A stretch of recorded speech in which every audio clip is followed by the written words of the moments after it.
Regarde ce qu'ils ont fait de ta maison. Il vaut mieux que tu viennes chez moi, c'est plus prudent. Et toi aussi, Marie-Jeanne. Non, je préfère rester ici et attendre Peter. Bon, allez, ne t'inquiète pas. Oh, Peter, ça va? Moi, oui, mais lui, il n'est pas en forme.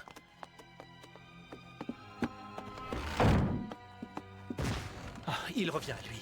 Est-ce qu'ils ont pris la statuette? Oui. Je n'aurais jamais dû réutiliser mes pouvoirs. J'ai échoué.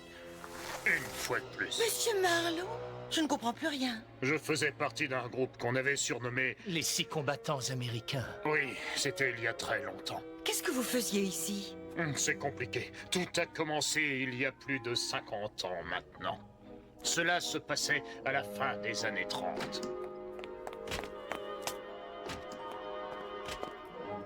Ben Parker et moi, on avait toujours voulu être des héros. On ne pensait qu'à ça quand on était jeunes. Enfin, presque qu'à ça. Lenora Sharp faisait aussi partie de nos rêves. Nous étions tous les deux tombés amoureux d'elle. Ben se montrait le plus entreprenant. Et puis la guerre a éclaté et j'ai été choisi pour faire partie du projet qui ferait de moi un super-héros. Malgré les ordres, j'ai tout raconté à Lenora. Tout, pour l'impressionner. Ben ne pouvait pas lutter contre ça et puis ce n'était pas son style. Nous nous sommes mariés pendant la guerre. Je ne savais pas si elle aimait Destroyer ou Kid Marlowe. Tout ce que je savais, c'est que j'étais au paradis. Mais le paradis n'est pas une chose éternelle. Il n'a duré que jusqu'en 1946, après la fin de la guerre. Quand j'ai raconté à Lenora que mes pouvoirs n'étaient pas permanents. Alors elle m'a supplié d'abandonner ma mission. Mais je ne pouvais pas. J'avais ça dans la peau.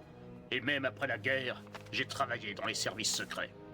Puis un soir où nous devions sortir avec ma femme, il y a eu un cambriolage de banque en face de chez moi. J'ai activé mes pouvoirs. C'est la chose la plus stupide que j'ai jamais faite.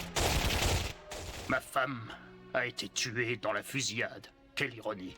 J'avais toujours voulu sauver le monde et je n'ai pas pu sauver ma femme. Ben Parker avait été aussi effondré que moi. C'est à ce moment que nous avons compris qu'avec un grand pouvoir venaient en même temps de très grandes responsabilités.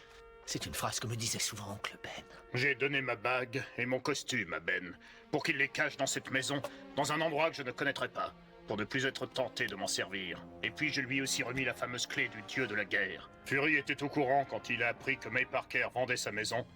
Il a vu venir le danger. J'apprécie énormément tout ce que vous venez de raconter.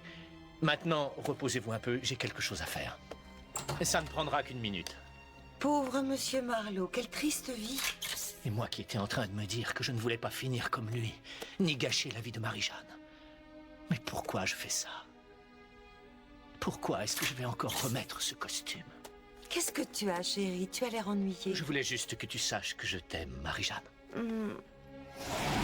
Fury a dit qu'il prenait en charge les frais de réparation de la maison. C'est parfait. Mais vous n'avez pas dit un seul mot. Qu'est-ce qui ne va pas, Spider-Man? Je pensais à vous.